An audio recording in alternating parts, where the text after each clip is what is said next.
গ্রহ দেবতাদের মধ্যে রাজা বলা হয় গ্রহরাজ শনিকে।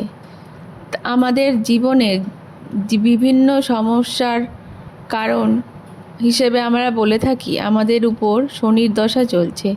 তাই জীবনের সফলতা পেতে এবং সমস্ত রকমের বিঘ্ন কাটাতে তার আশীর্বাদ খুবই দরকার।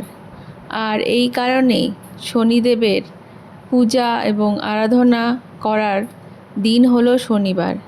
তাই গ্রহরাজকে সন্তুষ্ট করতে শনিবারে পুজো করা হয় এবং এই দিন তাকে আপনার জীবনে দুঃখ দুর্দশা প্রার্থনা করে জানাতে হবে। মা কালী হলেন শনিদেবের আরাধ্যা দেবী। তাই শনিবার দিন কালী পুজো করলেও আপনি জীবনের দুর্দশা থেকে মুক্তি পেতে পারেন। প্রতি শনিবারের মধ্যে যে কোনো একটি শনিবার কিছু ঘরোয়া উপাচার আপনি যদি পালন করেন তাহলে আপনি শনিদেবের কৃপা পাবেন এবং তিনি আশীর্বাদ দেবেন।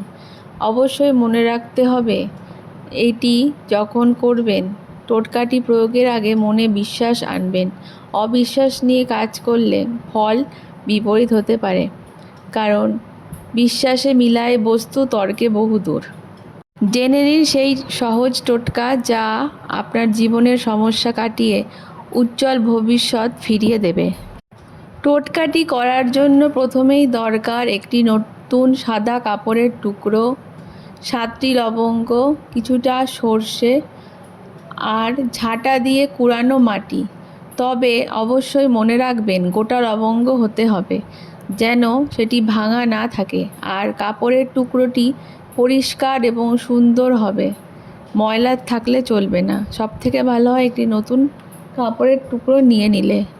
প্রথমে এই সমস্ত উপকরণ নিয়ে গ্রহরাজের সামনে যান।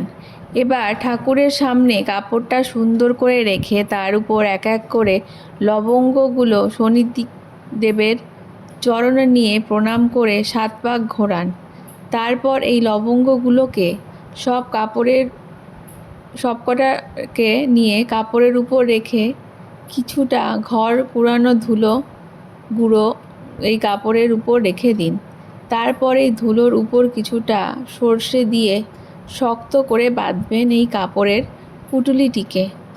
তারপর পুঁটুলিটি নিয়ে শনিদেবের সামনে নিয়ে যান এবং নিজের সমস্ত মনস্কামনা এবং অর্থকষ্ট বা দুঃখ, যত বাধা বিপত্তি সমস্ত কিছুর আপনি জানান শনিদেবকে। তারপর 3 বার ফু দিন। এসব সমস্ত কিছু হয়ে গেলে পুঁটলিটি ভগবানের চরণে রেখে দিন একটা গোটা দিন। শনিবার দিন যে কোনো কিছু পোড়া খাবার খেতে পারেন। অনেকেই বেগুন পোড়া খেয়ে থাকেন, এটিও শুভ ফল দেয়। যতটা পারবেন শনিবার দিন কালো বা নীল রঙের পোশাক পরিচ্ছদ ব্যবহার করার চেষ্টা করবেন। এই দিন কালো কুকুরকে রুটি খাওয়ানো শুভ বলে মনে করা হয়। এতে আপনার গ্রহদশা কেটে যেতে পারে, শনিদেবের কৃপাদৃষ্টি আপনি পাবেন। এই রকম ঘরোয়া কিছু সহজ টোটকা জেনে আপনার কেমন লাগলো, কতটা উপকৃত হলেন, অবশ্যই কমেন্ট করে জানাবেন। তার সাথে সাথে আমাদের চ্যানেলটিকে সাবস্ক্রাইব করে দেবেন। ধন্যবাদ।